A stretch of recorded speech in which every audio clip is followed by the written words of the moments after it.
The Collected Teachings of Luang Por Chaya, from the May 13, 2018, talk 3 kinds of energy.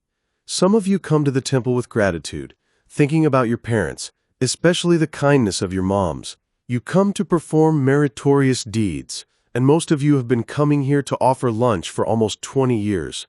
We need peace, happiness, and success in our lives, and we need to accomplish our spiritual goals. So what do we need to do? Briefly, 1. We need physical energy.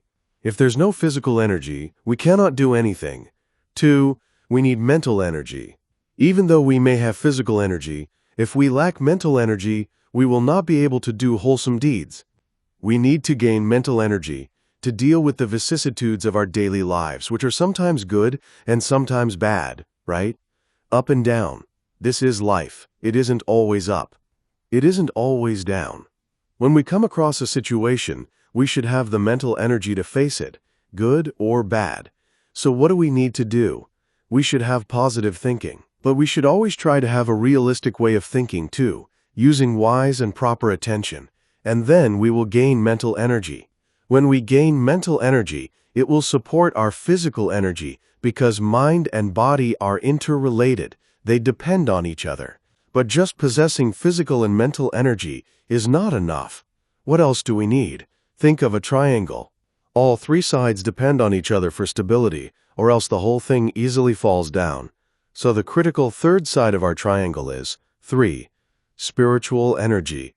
This means that every day as moral beings, we have the great opportunity to develop our paramaya virtue perfections through our speech, thoughts, and deeds. We can do this every day. Like today, for instance, all of you 296 just practice came to perform meritorious deeds, offering lunch and Sanghadana. This is a form of spiritual energy. Also, you can work to restrain your physical and verbal actions by taking the 5 precepts. This also means you gain spiritual energy. And all of you can recollect the virtues of the Buddha, the Dhamma, and the Sangha, the so-called triple gem, by reciting them. This means that you're practicing samatha, or tranquility, meditation. That's another kind of spiritual energy. Also, we can close our eyes, cross our legs, and focus on our breath, in and out, or our abdominal movement, rising and falling.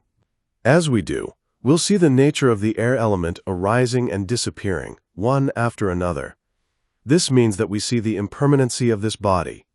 The noting mind, just knowing we're breathing in and out, or knowing there is the rising and falling of our abdomen, also is arising and disappearing, one after another. This means that mind and matter are arising together and disappearing together, in every moment. In seeing this, we gain insight. Vipassana, knowledge. That's another kind of spiritual energy. We need to possess this spiritual energy. This spiritual energy will protect us, for sure.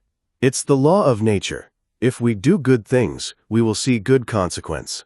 So to have peace, happiness, and success in both worldly and spiritual affairs, we need to possess these 3 kinds of energy. I'd like all of you to try the best you can to gain physical energy, mental energy, and spiritual energy.